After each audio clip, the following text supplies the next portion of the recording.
Margaret Holloway had always been a quiet woman. At 72, her days were filled with routine walks through the small town of Ashwood, tending her garden, and sipping chamomile tea by the window of her modest house. To outsiders, she seemed harmless, even fragile. But beneath her silver hair and gentle smile was a storm waiting to break. 20 years ago, her life had been shattered. Her late husband, Richard, had mysteriously disappeared, and her closest friends had turned their backs on her. Worse, a powerful local businessman, Thomas Keller, had seized her family's land through lies and manipulation. The town believed it was just business, but Margaret knew it was betrayal. Now, in the winter of her life, she had nothing left to lose and everything to reclaim. She wasn't going to spend her final years in silence. Thomas Keller had underestimated her. And that mistake would be his undoing. Margaret began by quietly observing. She noted Keller's routines, his staff, his weaknesses. She listened in the shadows, learned the secrets that everyone thought were safe. Every whispered conversation, every careless mistake, every sign of vulnerability was a piece of her plan. But revenge, Margaret knew, wasn't about brute force, it was about precision. She wasn't just going to take back what was hers, she was going to make sure Keller understood the cost of underestimating a woman scorned. That evening, as snow dusted the streets of Ashwood, Margaret sat by her fireplace and opened an old, leather-bound journal. Inside were notes she had kept since Keller's betrayal, names, dates, promises broken, debts owed. Her hands trembled not from age, but from anticipation. "Time to finish what you started, Richard," she whispered, tracing the faded ink of her late husband's handwriting on the first page. "Time to set things right. If you like, I can continue the story in detailed chapters, gradually building tension, plot twists, and the execution of her revenge, making sure the full story eventually reaches 20,000 words. Do you want me to continue with Chapter 2 right now? Perfect. Let's continue with Chapter 2 and build the tension further. I'll keep it detailed and rich so it contributes meaningfully to the long story." The morning after her decision, Margaret walked through Ashwood with a purpose she hadn't felt in decades. The streets were quiet, with only the crunch of snow beneath her boots. Everyone knew Margaret Holloway as the gentle widow who kept to herself. No one suspected the cunning mind plotting behind those calm grey eyes. Her first step was subtle. She started by visiting the local library, digging into public records and town archives. Keller's empire wasn't just built on wealth, it was built on secrets. Margaret found old property deeds, legal loopholes, and financial documents that had long been buried in dusty filing cabinets. Her fingers trembled with excitement as she copied notes onto her pad. Later that day, she visited a small cafe where Keller often lunched. She watched him from a corner booth, taking mental notes. The man was arrogant, laughing loudly with his entourage, oblivious to the woman watching him like a hawk. She noted the way his security glanced nervously at the door every time someone entered. She remembered everything she had learned about him over the years: the reckless decisions, the overconfidence, the people he thought he could manipulate. That evening, Margaret returned home and retrieved an old chest from the attic. Inside were photographs of her younger self with Richard, letters they had exchanged during his business trips, and old financial records proving the Holloways had rightful claim to much of what Keller had stolen. "This is just the beginning," she murmured. Margaret's plan required patience. She needed to create opportunities, lure Keller into situations where his arrogance would be his downfall, and ensure every move was untraceable. She reached out discreetly to former allies, people Keller had wronged, people desperate for their own revenge. Through coded letters and secret meetings, she began to build a network. By the end of the week, she had 3 allies: Simon, a former employee of Keller's who had been fired unfairly. Bitter and cunning, he had a personal vendetta. Elena, a young lawyer who had once tried to defend the Holloway estate but had been silenced by Keller's influence. Marcus, a tech specialist who knew how to expose secrets that were supposed to remain hidden. Each had their own reasons for joining Margaret. And together, under her careful direction, they began to plot Keller's undoing. That night, as Margaret sat by the fire and sipped her tea, she felt a thrill she hadn't experienced in years.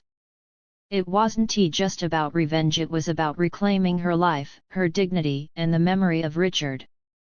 She whispered again to the empty room, "Thomas Keller, want to know what hit him?" We now have the setup and her first move, along with allies introduced. The story can naturally expand with intricate schemes, psychological battles, and escalating tension, eventually building to the final confrontation. I can continue directly with Chapter 3, Laying the Trap, where Margaret begins her first calculated strike. Great! Let's dive into Chapter 3, where Margaret begins to execute her first calculated strike against Keller. Margaret knew that brute force wouldn't work. Keller thrived on power and intimidation, and anyone who tried to confront him directly had either been silenced or ruined. The key was subtlety, turning his own arrogance against him. Her plan began with information. Over the next few days, she coordinated with Marcus, her tech specialist. Marcus had uncovered a series of questionable financial transactions linked to Keller's company, Keller Industries. Offshore accounts, hidden assets, and evidence of bribery. The kind of evidence that could ruin him if it fell into the right hands. Meanwhile, Simon and Elena worked to plant seeds of doubt among Keller's associates. Simon, with his insider knowledge, whispered half-truths to former employees, reminding them of Keller's betrayals. Elena, using her legal expertise, subtly hinted at possible investigations into his dealings. Margaret watched all of it unfold like a chess master moving her pieces. The first direct move was delicate. Margaret arranged for a gala to be held in Ashwood, a charity event Keller would be compelled to attend, knowing the town would watch. Invitations were sent out, press would cover it, and the perfect stage for her first strike was set. On the night of the gala, Margaret arrived in a modest but elegant gown, blending in with the crowd while keeping a keen eye on Keller. He arrived in a tailored suit, surrounded by sycophants, exuding the confidence of a man untouchable. Margaret's allies were strategically positioned. Marcus had discreetly set up equipment to capture evidence of any illegal dealings that might surface during the gala. Simon mingled, ensuring that key former employees were in attendance. Elena, ever composed, monitored the legal implications, ready to act if Keller made a misstep. As the evening progressed, Keller's arrogance began to show. He laughed too loudly, made veiled threats to competitors, and casually dismissed anyone who disagreed with him. Margaret noticed the way his attention shifted when Simon approached him with a friendly smile and a vague story about past injustices. Keller didn't suspect a thing, but cracks were beginning to appear. Then came the first spark. A reporter, tipped off anonymously, asked Keller a pointed question about a recent business deal, a deal that had been shady at best. Keller tried to brush it off, but Marcus's discreet recordings ensured the truth was documented. Keller's face flushed with anger, but he didn't realize that Margaret had orchestrated the moment. By the end of the night, Margaret's plan had worked perfectly. Keller left the gala confident he had managed the situation, unaware that the seeds of doubt and evidence had already been planted. Margaret, back in her home, allowed herself a small smile. This was only the beginning. She wrote in her journal that night, "One move down. Many more to go." Let him think he is untouchable, his arrogance will be his downfall. With Chapter 3 complete, the story is now building momentum. Margaret's plans are unfolding, her allies are active, and Keller remains dangerously unaware. I can continue next with Chapter 4, Unraveling the Empire, where Margaret intensifies her moves, targeting Keller's business and personal life. Do you want me to continue with Chapter 4 now? Perfect. Let us continue with Chapter 4, where Margaret starts to unravel Keller's empire piece by piece. The weeks following the gala were crucial. Margaret had planted the seeds, and now it was time to let them grow. Keller's arrogance made him predictable, and Margaret exploited every predictable move with precision. Her first target was his business. Marcus had uncovered discrepancies in Keller Industries' financial reports, offshore accounts, missing funds, and falsified contracts. Margaret instructed Marcus to leak a portion of this evidence anonymously to the local financial regulator. She made sure it looked like an internal whistleblower had come forward. Within days, auditors began poking around. Keller initially laughed at the inquiries, confident that his influence would suppress any investigation. But Margaret had anticipated every angle. She had fed small hints to reporters, lawyers, and former employees.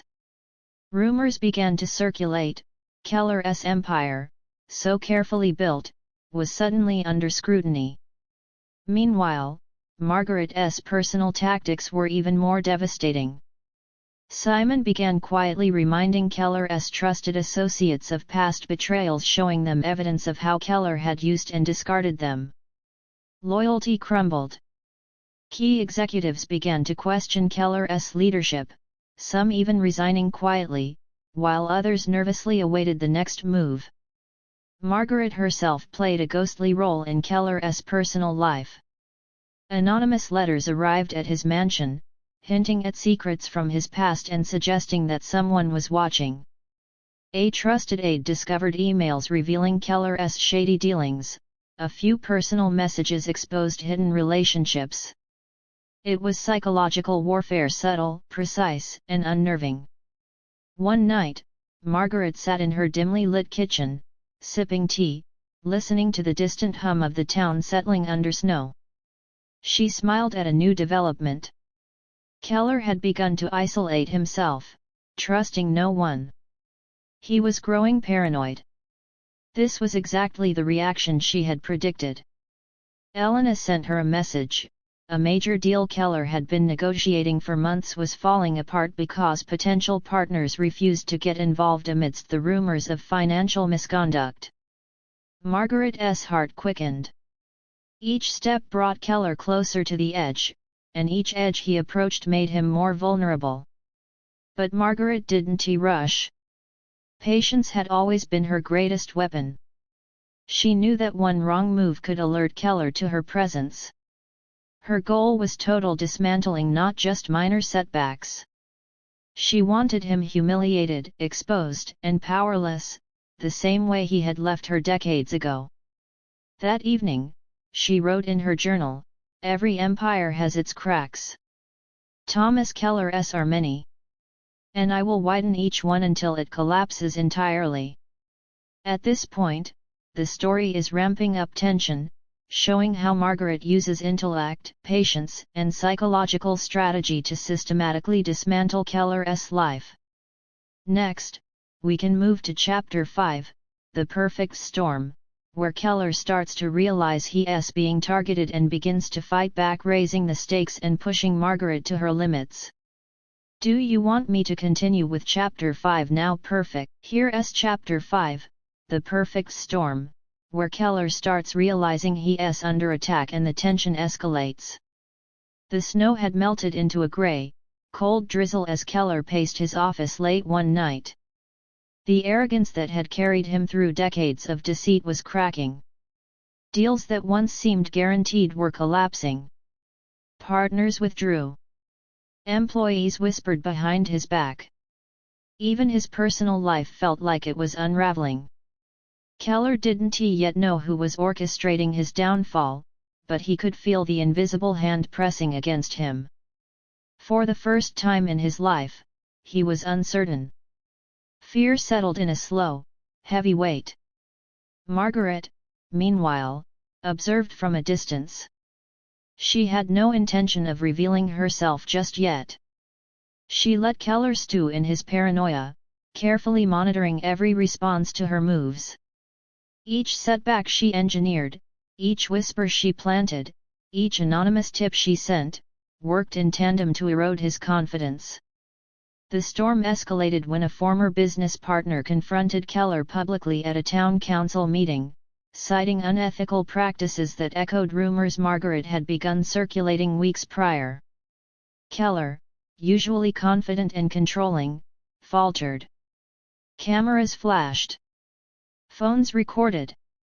The story went viral online within hours. Back at her house, Margaret sipped tea calmly, watching the news. Keller's empire wasn't just cracking, it was splintering.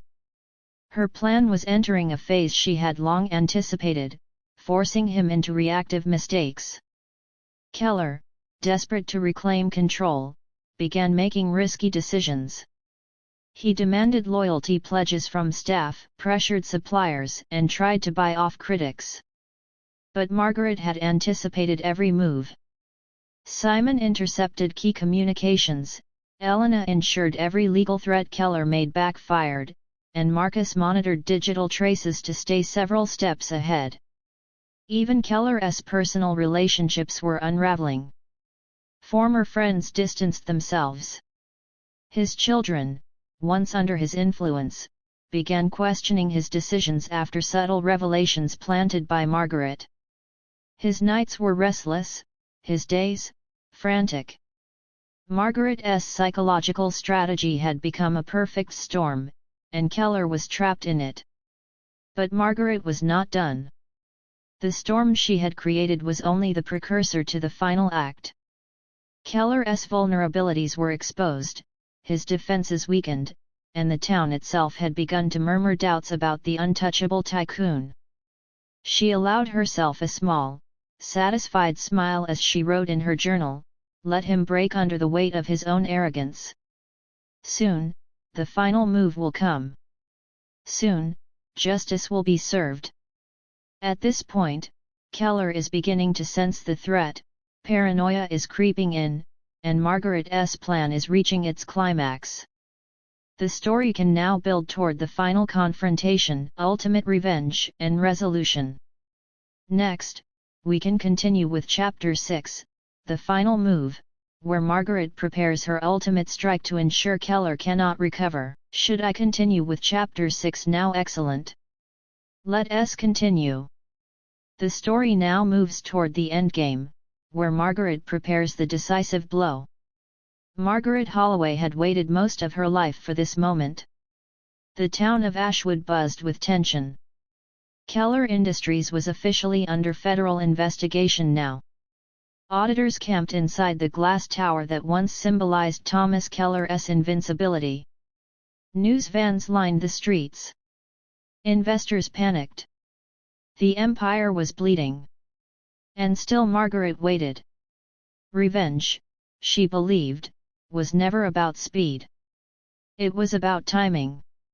She sat at her kitchen table late one night, the old journal open in front of her. Richard's handwriting stared back at her from the yellowed pages: calculations, land surveys, legal notes. Proof that everything Keller had built was rooted in theft. "This ends tomorrow," she whispered. The setup. Elena finalized the legal strategy. Marcus compiled the final digital evidence: emails, wire transfers, recordings. Simon confirmed Keller would attend the emergency shareholders meeting the next morning, desperate to reassure those still loyal to him. Margaret's presence there would be unexpected. That was the point. For years, Keller had erased her, called her a confused widow, dismissed her claims, destroyed her reputation. Tomorrow, she would stand in the same room where he once laughed her out of existence.